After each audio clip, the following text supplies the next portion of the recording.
Rabbi Kushner was a Jewish rabbi who cared for his congregation. And his people had all of the same kind of issues that people have. They struggle with the same natural disasters. They struggle with sickness, divorce, death, problems with children. And as he observed all of this in his own congregation in 1981, it led him to write a book called When Bad Things Happen to Good People. Random House, that published the book, said of this book, when Harold Kushner's 3-year-old son was diagnosed with a degenerative disease so that he would live only until his early teens, he was faced with one of life's most difficult questions. Why God? Years later, Rabbi Kushner wrote this straightforward, elegant contemplation of the doubts and fears that arise from when tragedy strikes. Kushner shares his wisdom as a rabbi, a parent, a reader, and a human being. Often imitated but never superseded, When Bad Things Happen to Good People is a classic that offers clear thinking and consolation in times of sorrow. Now, if you're watching via small group or video, I want you to turn the tape off at this point, and I want you to evaluate this title. Do you agree with this title? Why or why not? And when you're ready, go ahead and turn the tape back on again.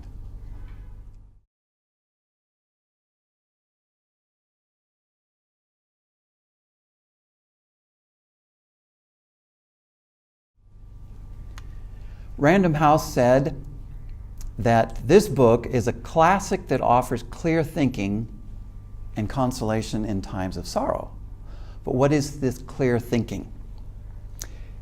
Rabbi Kushner's thesis is that God is doing all he can to help his people.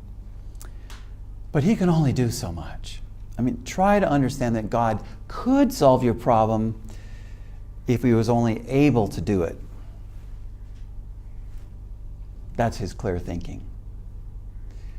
Well, let's not get duped into thinking that God is so limited in his ability that he really is not able to help you and me.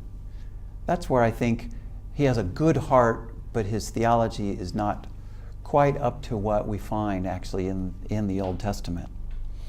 But what he does do is he does realistically address this question of difficulties that we experience in life, especially when we have done seemingly nothing to cause them.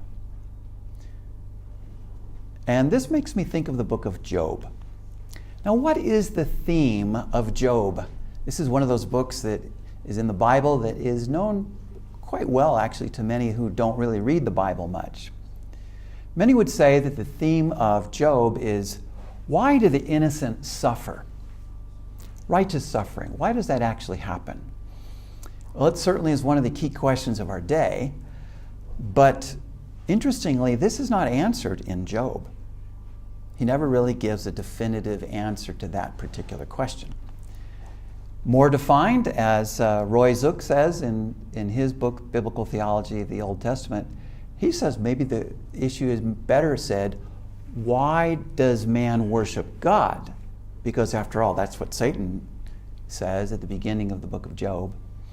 Or even more clearly, how will man react to God when God seems unconcerned about his problems? This is a little bit more defined. And yet, I wonder whether the Lord actually answers this question. Well, this is an applicational question for us. How will we respond? But the book is more than just about how will we respond. I think it's more about how should we respond. And so I'm going to seek to summarize the book, at least in the question that it answers, with this particular question. What's the proper response to righteous suffering? This is a relevant issue that everybody faces in every culture, in every society, because we all deal essentially with the same kinds of things. Sickness, death, difficulties in our lives, whether they be financial or our marriages or our children, with our businesses. And we don't feel like we really have done anything to deserve it. And so therefore, it is what we might call righteous suffering. Here's the question I think that Job actually answers. Now, the rule of Job's day, the teaching of the wise men in his time, which was about 2000 BC, was that sin leads to suffering. If a person is suffering, then it must be because they've sinned. Job has a lot of dialogue about that particular issue, pondering that and questioning whether that really is the case. The people of Job's day said, in conjunction with that godliness leads to blessing. So if you have a life that's blessed, if you have a life that's wealthy and seemingly without health and other kinds of issues, then it's because you're living a godly life. But here's the problem. What about a person who is suffering and maybe has not sinned? How do you handle that? And Job is a fantastic book to help us explore that question. It starts off very clearly in the first 2 chapters with the setting. The setting is that Job really hasn't done anything wrong. In fact, suffering sometimes comes when we haven't done anything wrong. So the reader coming into Job does not have to question whether Job was sinful or not. We are basically given the author's opinion, or the author's of divine opinion, that Job was actually a righteous man. So as a reader, we don't have to wonder about that. So we have what might be called the reader's omniscience, or the reader being able to know something that the people in the story don't actually know, that Job is a righteous man. That's basically where we come as we get into Job chapter 1. The description of Job is quite amazing, because we don't find these kinds of descriptions in the Bible very often. Normally what the Bible does is it shows what people are doing, and the reader makes a decision himself or herself as to what kind of person this is. It's not actually a descriptive account, but this is very different. The first few verses of Job say this: "In the land of Uz there was a man whose name was Job. This man was blameless and upright. He feared God and shunned evil. He had 7 sons and 3 daughters, and he owned 7,000 sheep, 3,000 camels, 500 yoke of oxen, and 500 donkeys. And he had a large number of servants. He was the greatest man among all the people of the East. His sons used to take turns holding feasts in their homes, and they would invite their 3 sisters to eat and drink with them. When a period of feasting had run its course, Job would send and have them purified. Early in the morning, he would sacrifice a burnt offering for each of them, thinking, 'Perhaps my children have sinned and cursed God in their hearts.'" And this was Job's regular custom. We can learn a lot from these first few verses. Number one, he was offering the sacrifices, so we're obviously talking about a period before the law of Moses. We're also talking about a time when wealth is depicted in terms of numbers of animals rather than gold and silver, which was the way of determining wealth around the time of David and Solomon, 1000 BC. So many believe that this is actually 2000 BC or so, around the time of Abraham. There's also a description of Satan that follows. One day, the angels came to present themselves before the Lord, and Satan also came with them. And the Lord said to Satan, "Where have you come from?" Satan answered the Lord, "From roaming through the earth and going back and forth in it." And the Lord said to Satan, "Have you considered my servant Job? There's no one on earth like him. He's blameless and upright, a man who fears God and shuns evil." Does Job fear God for nothing? Satan replied, "Have you not put a hedge around him and his household and everything he has? You have blessed the work of his hands so that his flocks and herds are spread throughout the land. But stretch out your hand and strike everything he has, and he will surely curse you to your face." And the Lord said to Satan, "Very well then, everything he has is in your hands, but on the man himself do not lay a finger." And then Satan went out from the presence of the Lord. What we find as we go through this chapter, and even into chapter 2, is we find that Satan is absolutely ruthless with Job when God gives him opportunity to inflict pain on Job. This tells us a bit about Satan, does it not? In chapter 1, there are 4 attacks. Sabaeans, the fire of God, the Chaldeans, and the wind, that basically take everything Job owned in terms of his possessions. And even in the last one, in verses 18 and 19, it says, "While he was still speaking, yet another messenger came and said, 'Your sons and daughters were feasting and drinking wine at the oldest brother's house, when suddenly a mighty wind swept in from the desert and struck the 4 corners of the house. It collapsed on the 4 corners of the house. It collapsed on them, and they are dead. And I am the only one who escaped to tell you.'" Wow. And at this, Job got up, tore his robe, and shaved his head. And then he fell to the ground in worship and said, "Naked I came from my mother's womb, and naked I will depart. The Lord gave, and the Lord has taken away. May the name of the Lord be praised." And in all of this, Job did not sin by charging God with wrongdoing. Satan waited until a day of celebration to actually take all 10 of his children. Notice that Satan also didn't challenge God's limitations. Satan has to work within the limitations of God. And what we find is that really the focal point here is actually it goes back and forth from man to God to man to God. And yet this is ruthless. I don't think Satan is going to be any nicer to us than he ever has to be. He is truly out to destroy anything related to the work of God.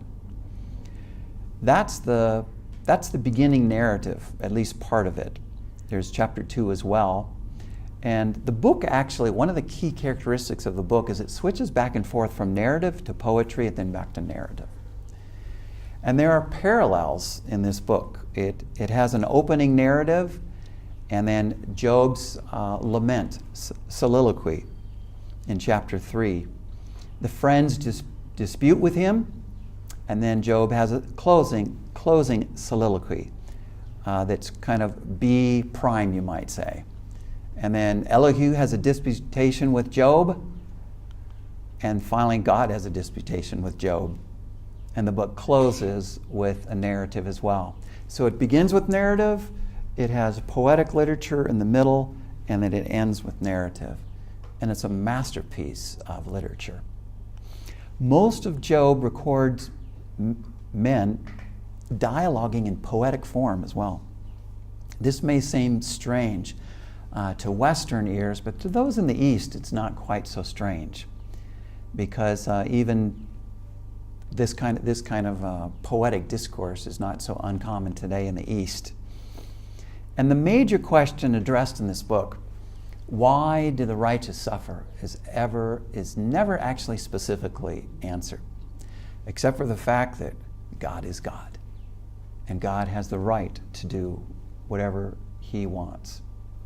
So, to this question, did God answer Job? One thing really to think about. Did He really answer him? We see that the Lord will actually speak for several chapters at the end. But what kind of answer did He actually give him? And what can we learn from that? How did he actually do it? Well, the way that this book outlines quite naturally is the way that I am outlining it as well today. And it basically has the narrative as the book ends, the beginning and the end, about righteous suffering starting off.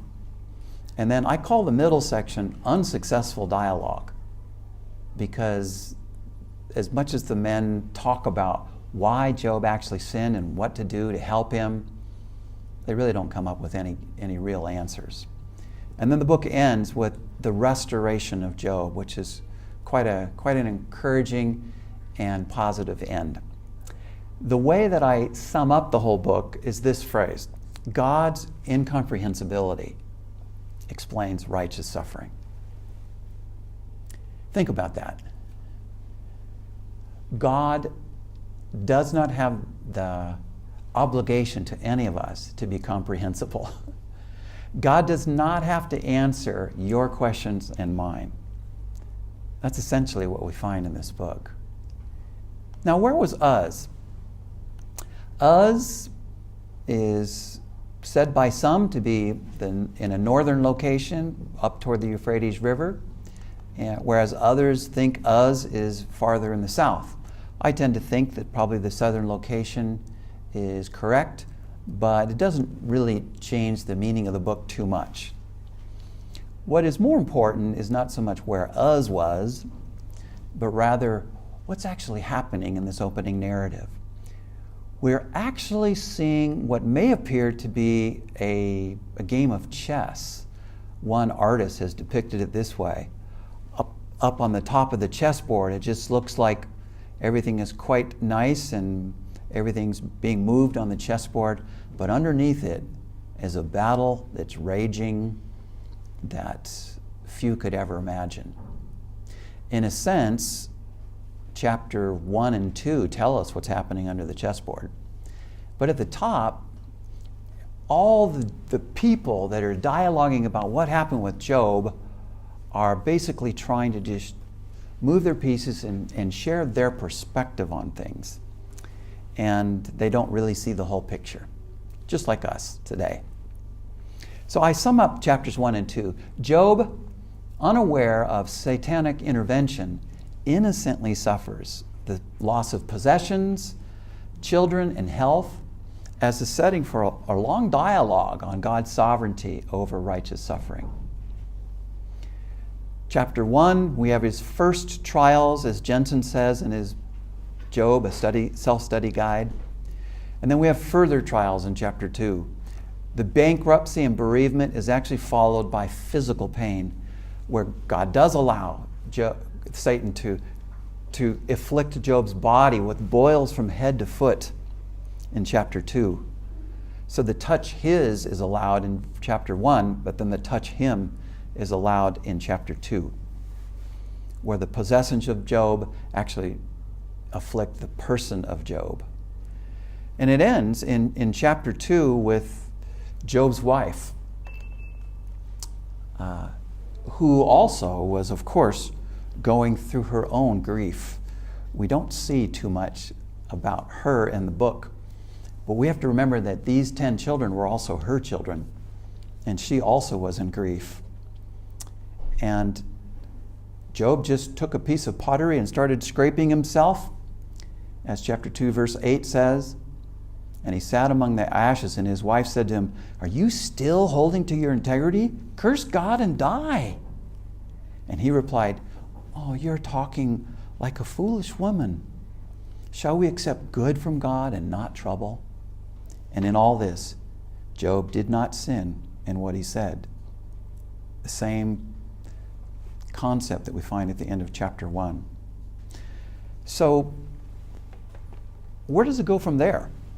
Well, to answer this question, what is the proper response to righteous suffering? This is something Job had to learn. He's not necessarily the best example of it, but he does learn in the story. And as we've seen in the first couple chapters, it's very clear that suffering sometimes comes when we haven't done anything wrong. The book's quite clear that Job was a godly man. But as we get to the middle of the book, we see the debate. And here's the debate. We struggle with righteous suffering until God tells us to rest in His incomprehensibility. I think that word incomprehensibility is the key word for this book, even though the word does not appear in the book. We struggle with this. We struggle with righteous suffering because it seems to us that if we're honoring the Lord, then things should go well with us. In fact, we have seen that that is the promise that God gives to Israel in Deuteronomy 28. That was a promise to the nation. But I think the book of Job kind of is a bit broader than what we have God promising the nation of Israel. We may not be able to relate, and I don't think we should take Deuteronomy 28 and apply it to the church. But Job, this concept applies to the church and Israel. It applies actually to all people, that we all need to rest in God's incomprehensibility. I like what my friend and former colleague Huang Sabin says about the book of Job. He highlights 5 responses to suffering. He talks about each person and their response and solution and modern equivalent and answer. And here's the first one that we've just seen, Job's wife. Her response is just to curse God and die. Now, how was he going to just die except to take his own life and just give up? And sadly, we see this response from many young people. We know that young people take their lives more than older folks. This is, of course, an unacceptable response to take our own life because we're in a situation where we cannot explain what actually is happening. So fortunately, Job doesn't do that. That's not to say that he doesn't wrestle with it. And his first speech, you might say, in chapter 3 is the beginning of him declaring his innocence in his pain. And I sum up chapters 3 to 41 this way. Job and 4 friends unsuccessfully dialogue regarding the reason for his suffering. But God declares that this question should not be asked because of His incomprehensibility and sovereignty. And what we see is an interchange of 3 cycles of debate. Eliphaz begins it. Job responds to him. Bildad then gives his speech. Job responds. Zophar speaks, and Job gives a response to Zophar. And that cycle appears the same way in chapters 15 to 21, and then it appears a third time, except Zophar doesn't make any declarations in the third cycle. And it's rather amazing to see really what these people say. In fact, it's actually quite common what they say because we hear some of the same arguments today. For example, the argument of Eliphaz. Eliphaz says, in essence, only the wicked suffer. You see the implication here? He's insinuating that Job is wicked, although he doesn't come out directly to say it. In fact, all 3 of his friends, Job's friends, really essentially say suffering is a result of sin. Take, for example, chapter 4, verse 7. Consider now, who being innocent has ever perished? Where were the upright ever destroyed? As I've observed, those who plow evil and those who sow trouble reap it. So, of course, their solution is, Job, you've sinned. You really need to repent here. We see this same kind of teaching in our modern day by those who are the name it, claim it people, who just say, you basically are the one who is in control of your life. If you just name it, you got it. You claim it. It's like you are sovereign over your lives. Well, that's not always applicable, is it? God does want us to be men and women of faith, but it's not as simple as just saying suffering results from sin all the time, so we just need to name it and claim it. As we go on through the drama, we see these three, and then it ends up becoming four men that end up disputing with Job. And it was a public disputation. They were all sitting around, hearing one another and giving deference to one another as each were able to share. Somebody must have took some careful notes, don't you think, for us to get a book like this. And basically what they all share in common, as we see in chapter 6, is they're all pointing the fingers at Job. They're all pointing their hands at him. They're all saying, you may think you haven't sinned, but you got to look at your life more carefully, because I think you're fooling yourself. And that was the prevailing theology of retribution. We actually find this in Proverbs 14:11. The house of the wicked will be destroyed, but the tent of the godly will flourish. Now, I don't want to be disrespectful to the Proverbs, but those who fear the Lord are secure. He will be a refuge for their children. I would say, really? Always? Are Proverbs meant to give promises from God that always come true in every situation? We'll address Proverbs in a future session, but this was taken in an absolute sense in Job's time. They believed that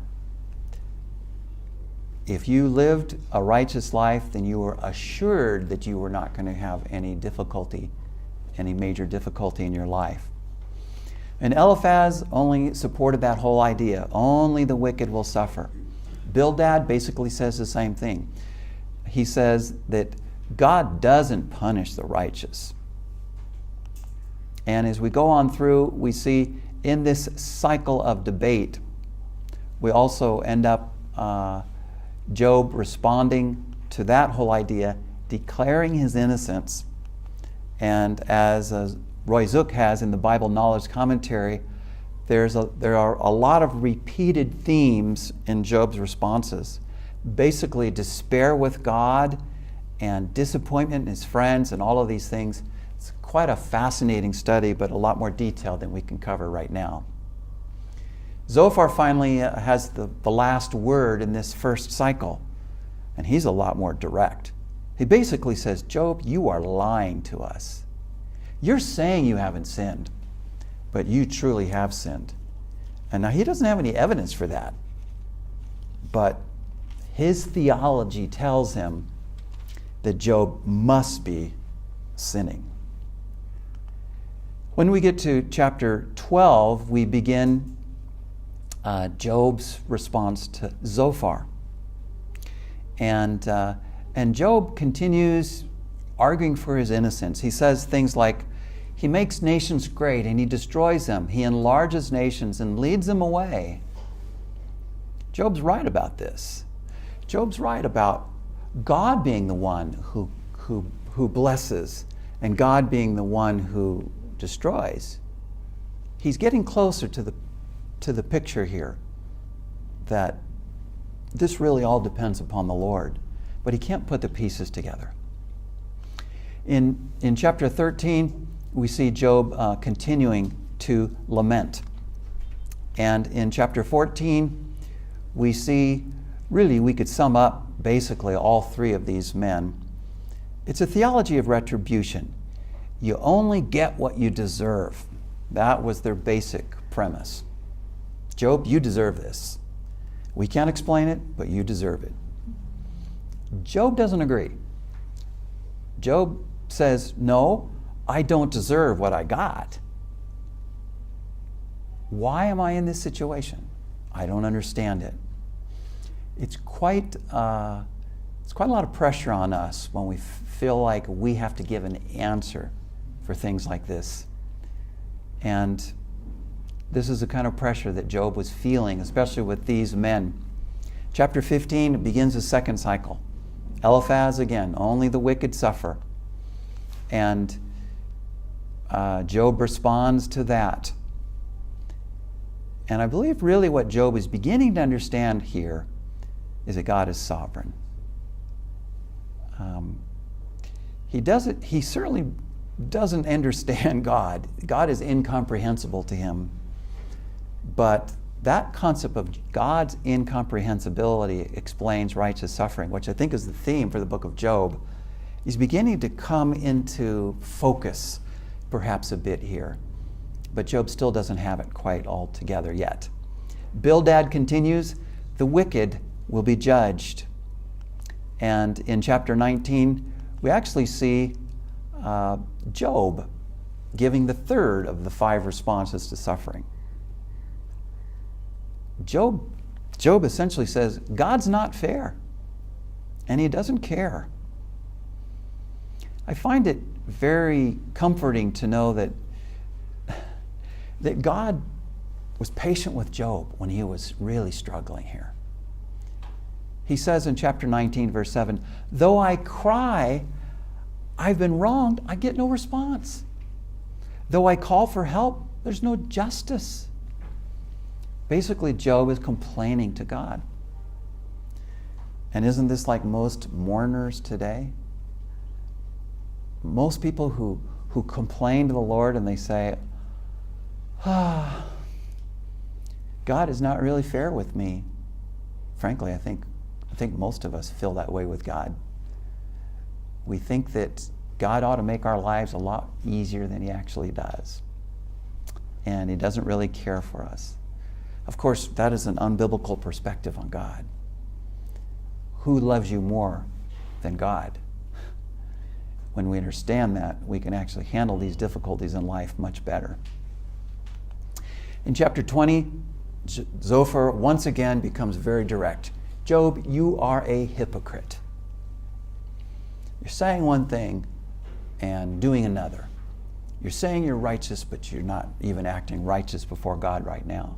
Maybe Zophar didn't realize how much complaining God can put up with. And so what we see in these cycles of debate, as we finish the second cycle, is these men are implying things in the first cycle. It's implication, general recommendations. But once we get to this middle cycle, it is more insinuation. It's a bit more direct. It's specific advice. Hey, you better repent from your sin. Whereas in the first cycle, it was more like, maybe you've done something wrong. And the second cycle takes less chapters, 7 chapters instead of 12. But as we move our way into the third cycle, we'll see that it actually moves into indictment. I think these friends of Job are getting quite impatient. Here we find vicious accusations. This is very difficult to handle.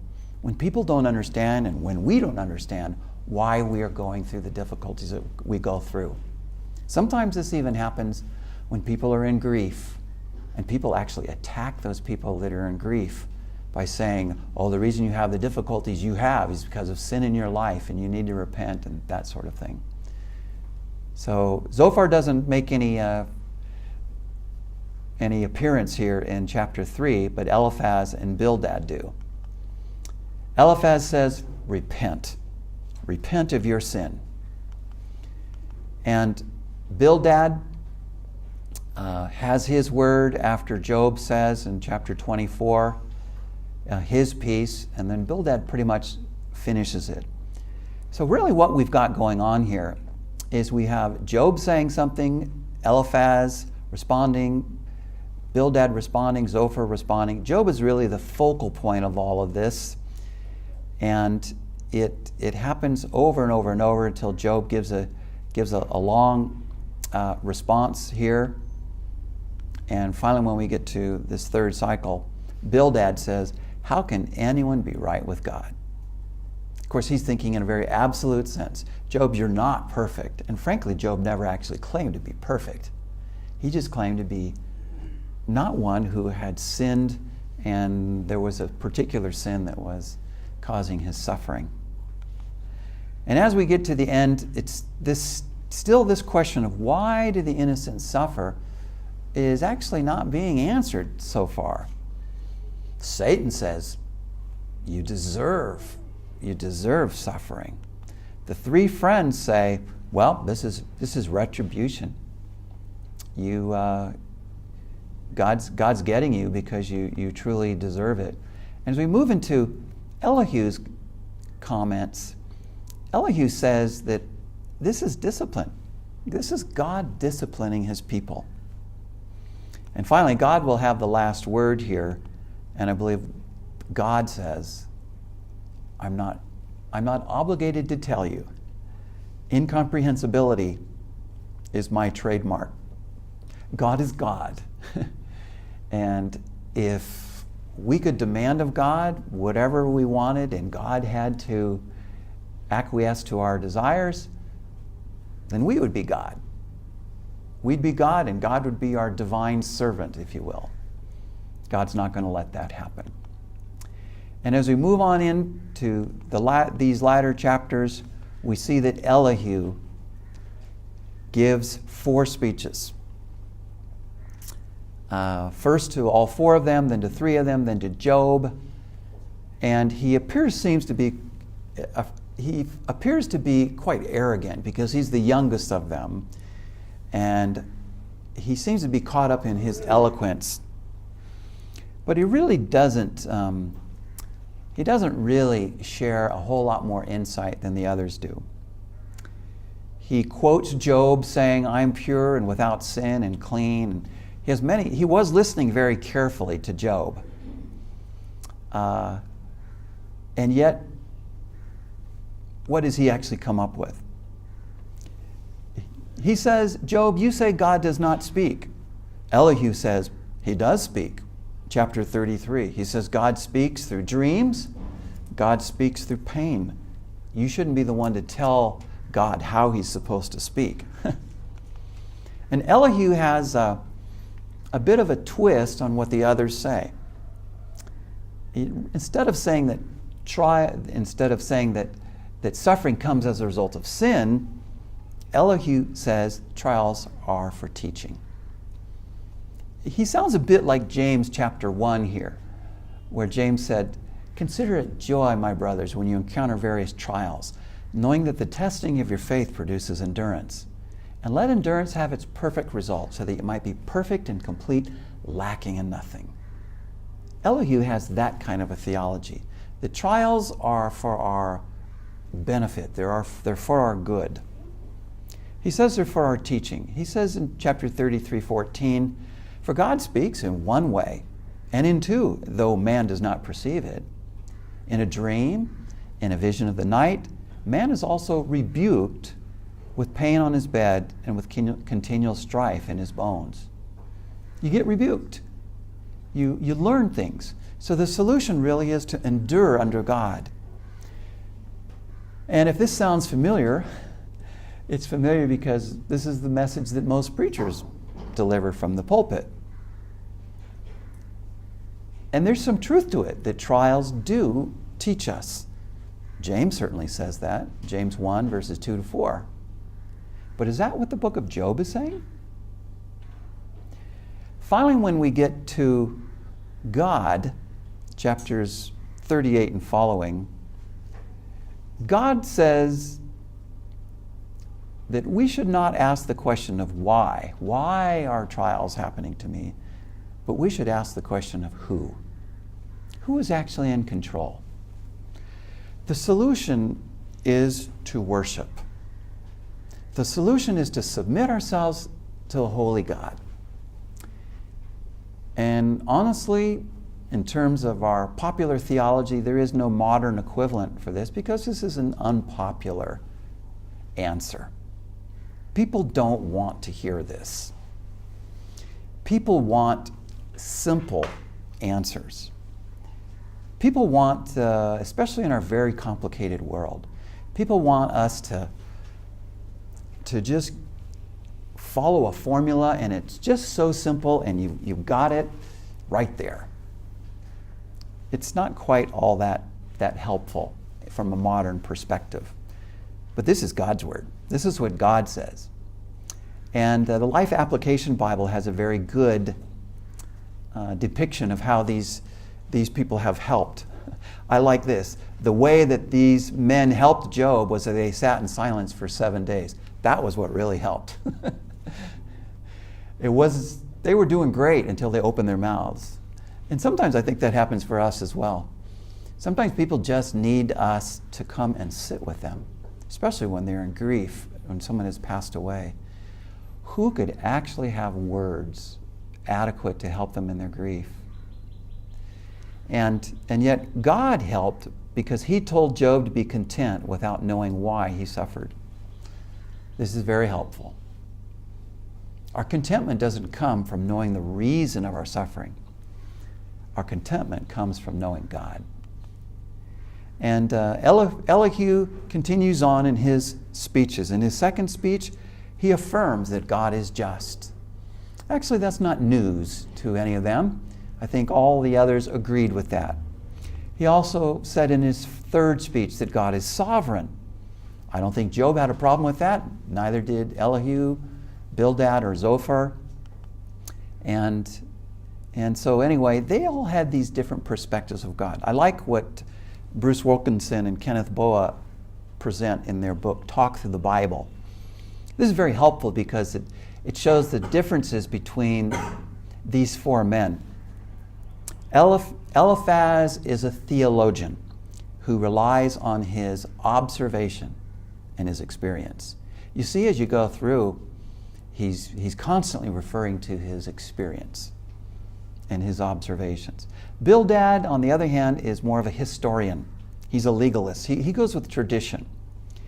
His voice is one of history. Just look back in history. Zophar is more of a moralist and a dogmatist. That's why he's so rude and blunt. He has all these assumptions, especially that Job has sinned. And Elihu is a young theologian and an intellectual who relies on his education because he probably was the most learned of all of them, even though he was the youngest. And his personality is one of more perceptiveness and even some conceit, being the youngest and waxing eloquent.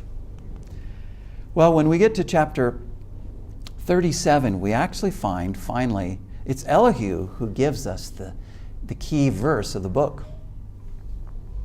Elihu says it quite well here. The Almighty is beyond our reach and exalted in power. In his justice and great righteousness, he does not oppress. Therefore, men revere him. For does he not have regard for all the wise in heart? Look at what he says here. He acknowledges that the Almighty is incomprehensible, that God is far beyond what any of us could ever conceive. So if we make it our goal to try to understand everything as much as God does, we are going to be frustrated. I think we're going to have to submit to him, and we will be wise in heart when we revere him, as he says here in verse 24. There's a good word for us, especially when we're undergoing some difficult times. Well, that ends the words of men up to chapter 37. As God would have it, he does not want the book to end there, though. God has what I'll call the midterm exam. I used to call this the final exam, but then I realized, well, Job actually lived 140 years after this, so it must have been a midterm. And it has two parts. One of it is short answer. God says to Job, can you answer even one of my questions?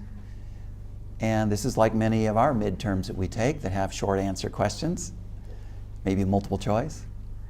And part two is the essay questions, in chapters 40, verse 6 to the end of 41. God says, which of my attributes do you have, Job? Which one? Of course, he answers none of them. And are you stronger than Behemoth and Leviathan? Two humongous creatures that God had made that Job was familiar with. So God says in his solution to suffering, chapter 38. Then the Lord answered Job out of the whirlwind and said, "Who is this that darkens counsel by words without knowledge? Dress for action like a man. I will question you, and you make it known to me. Where were you when I laid the foundation of the earth? Tell me if you have understanding." And this actually begins a series of questions from God.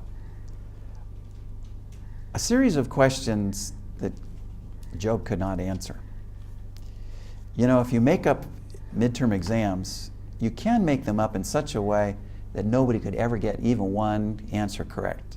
I did that once for my students. I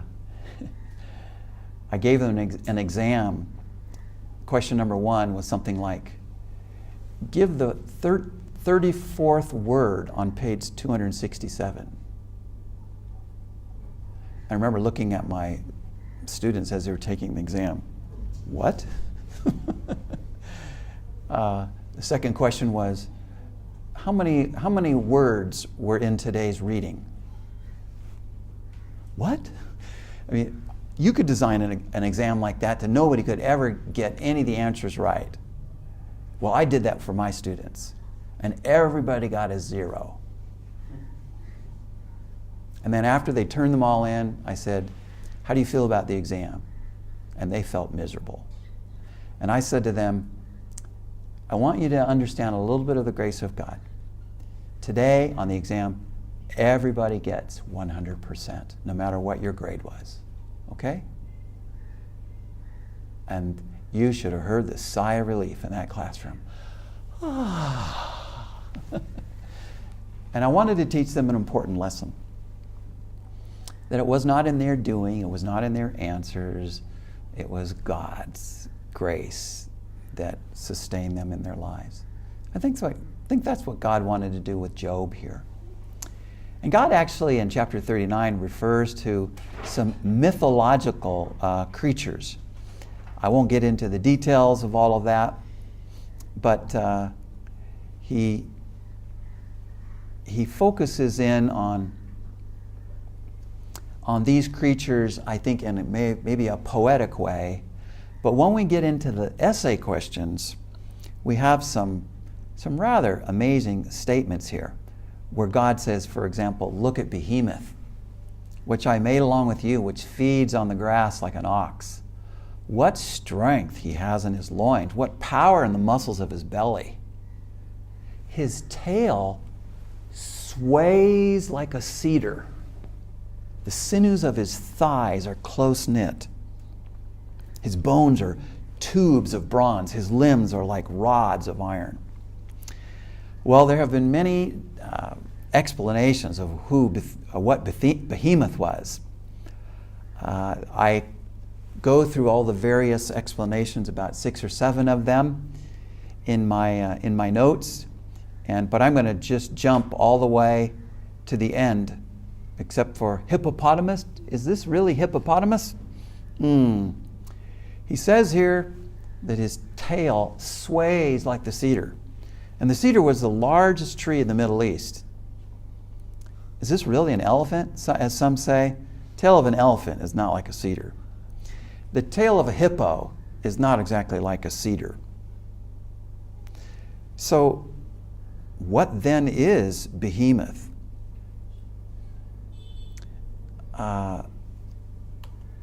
This child reads this passage and he's thinking, tail like a cedar, that must be a huge, like a dinosaur, like an animal. But the footnote in my Bible says Behemoth is possibly an elephant or a hippopotamus. That's a strange looking elephant or hippo, don't you think? If his tail sways like a cedar, this must have been a very, very large animal. Not a hippo, not an elephant, but more like one that we have actually discovered in recent years. Perhaps a plant-eating dinosaur. Campbell and Whitcomb specify Apatosaurus.